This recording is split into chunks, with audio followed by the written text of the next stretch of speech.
Yeah, and you put it on a record, which again, Yeah, which I love. I forgot. I Yeah, forgot that. Yeah. yeah, you put it on the record, and I mean, you're a songwriter. You're a great songwriter. As a fan, that's me saying that, not Oh, you. thanks, man. But I know that those slots on a record or an EP are very finite, right? You only have so many pieces and so much Yeah. financials that you can put in there. So putting a cover in is, I know that's a strategic move. So when you're choosing songs for your records, how does that work for you? Because I know you mentioned co-writes. I know you have the 100 Yeah. percenters that you have as well. Plus, you're putting covers into the mix as well. How does that process work for Ian Flanigan? Man, for me, I think of a project and I think of a body of work because I'm still old enough to believe in albums and records and bodies of work instead of every single thing Good is a for you. single, Yeah, good for you. and I will always be that way, and for better or for worse, I guess. But um, so there's probably 50 other songs that could have been on this record, but they didn't feel like they were in the same movie, if that makes sense. It And absolutely does. Yeah. so the best song always wins, whether I wrote it or not. I'm trying to paint a picture with the whole record and try to do a start to finish like chapter of life, and that's how those songs were picked. They were just the best of that shade of the palette that we were going for. It could have. There's hundreds of songs you could pick from in town, or dozens that I've written that I love and I will release, but they didn't feel like this record, When does and that doing process start for you? Kind of every um, day. categorizing songs into feel, right? Yeah, for me, I mean, I write them, and I'll have them sitting on a shelf somewhere, and if a body of work starts to like rear its head up and be like, hey, this is a collection of songs, I'm really feeling this, I gotta live in this now, then I can kind of go back into the catalogs that I've been writing and see if stuff kind of fits in or rework it, and then you start writing to it, and then you're like, hey, this is what I'm doing. I'm like right now I'm doing like an alt country proggy folk type thing. It's I want it to be super weird and unique and also commercial, but now I'm writing into that. So like my feel is that vibe. Like every time I'm writing for me, I'm gonna think like that. Like how do I do something that I've never done on the guitar before? And like a song I'm working on right now, it's something I'm not good at playing yet. So I'm trying to write a little beyond my ability so that I Sure. can get better, Yeah, that's and part of the growing process, right? Yeah. yeah, and I'm tracking all the guitars on this new stuff, so I'm just trying to push myself and just grow. But that's how I do it. Everybody's different, but Sure. best song wins. And sometimes there's for other artists too, I know for sure that there's just a song that is just amazing and you're very, very proud of it, and you kind of go with that as a single. Yeah. How much, is it when you're looking for a certain vibe, like you're talking about alt country and all that?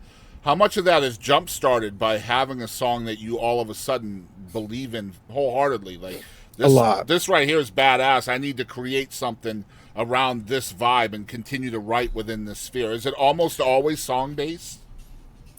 You Because know, like the other side of the coin would be like, I want to make an alt record or alt country record. Now I'll write for it. You see what I'm saying? yeah, yeah, you don't kind of wake up and say, today it's jazz. I think it's more like you get a feeling, and also the live show really dictates that. Yeah. Like right now, the way I'm booking and touring, I want to write into that world as well. And it's kind of different for everybody. So I can only speak from my perspective, but the room that you're playing is very, very important for the songs you bring to Yeah. it. Every show, if you're doing an acoustic private party or something, you're going to play a different show than if you have an opening slot at a theater or a stadium or something. It's a different world, different element. So I kind of think of it as like, how do I want to tour this for the next year, and what do I want to play? And I want to be very guitar heavy and a little more atmospheric, and I blend them with all my records. So it's like, how do we make it feel like a natural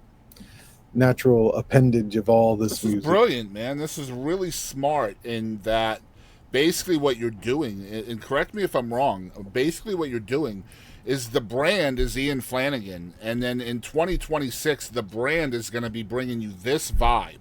And then, Yeah, so everything under that umbrella is going to be within that vibe, the record, the live shows, the venues we're playing at, perhaps like even the what you're wearing, like all of those things for that period of time is that vibe. That's essentially what you're saying, right? Yeah, that's exactly what I'm doing. And it gets to change, and then I don't get to get bored or anything, and it's fun, and Yeah.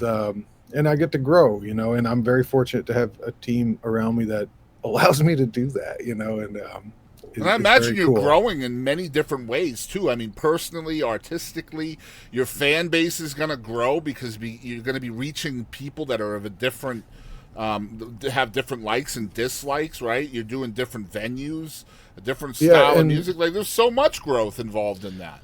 so much, and also nowadays everybody's kind of a TikTok, Instagram Yeah, Reels artist, and when I think about it, I have no hate for anything.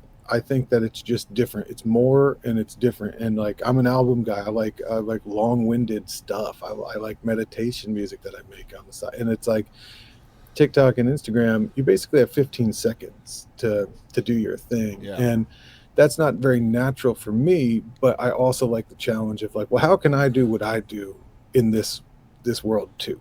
yeah. And that also shapes the songs sometimes, where it's like, well, let me see if I can do something that's really exciting here where I naturally might not have before, Yeah, it's you know. basically attempting to feed two different beasts, right? Like your own Yeah, creativeness, but then understanding that there's an entire new way of doing things in the world, right? And it is. the way people are consuming things are different. So if you don't adjust to that, you're not feeding that correctly either. Even if you're feeding your own creativeness, maybe that's not enough, right? You got to have both Oh sides. yeah. And man, when I was a teenager, I moved down to Orlando, Florida, and that's where I started gigging. It was my first time where I was like completely, I didn't know anybody, and it was very comfortable for me to just be whoever, because being in your small town, it's like I don't want to share anything. Yeah, But the older guys there back in the day, they were like, you live in a place for about a year or two, saturate that market, and then move to another state or another city and do the same thing, and you do that for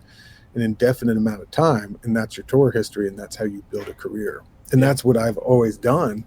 But now it's much more, you stay home and you just post and post and post and post. But the beauty of being an artist is the adventure of being an artist. And when you take that away, it's not a bad thing, but you're missing out on a part of that spiritual part too, where it's like the road is more than just getting to the show. It's a yeah. part of being in the music. Yeah, it's like trying to be like who you grew up wanting and dreaming to be, that throwback, right? But at the same Yeah. time, trying to be a 21st century throwback, right? Yeah, and I always think about it because it's like now I don't really travel as much. I'm raising kids. I got Yeah, a house, twin girls, that's right. beautiful wife, and just I'm being a dad and a home guy, and I fly out and do some shows, and it's fun and it's awesome. But I got into music for the journey of it. I didn't really care about money and fame. I was just more like, how do I see the world? Like I'm broke, I don't have anything. Yeah. I just how do I see the world? How do I meet awesome people and have these stories? And how do I write about something I've never lived? And like, so how can I live everything that I can't afford? And music can do that. Yeah, great stuff, man. Yeah, I wanted to talk about that too. Like you lived this nomadic life for several years, being on the road, trading services, playing all over the place. Now you're transitioning into that family life. It's a different kind of adventure. Um, like, what's that transition like for you, going from nomadic to family life? Such different experiences. It is. It's really rewarding, and I'm at a chapter in my life where I'm really embracing it, and like it feels perfectly the right time, and I'm grateful for it. It's now I don't sleep a lot. I would love to sleep, but it's awesome, man, and it's like it's amazing watching people that you've created with, especially with the person that you created them with, and you're just like, everything in life is so meaningless sometimes, and this is the only thing that really matters. And Yeah, it's a great reality check. yeah. There's no better cure for ego than babies. Oh yeah, you don't get time for that. Yeah, no. But to be honest, man, it's all an adventure, and I'm just grateful for it. I I was love just thinking that. about that Great earlier. stuff. Yeah, it's a completely different adventure, but an adventure nonetheless. Nonetheless.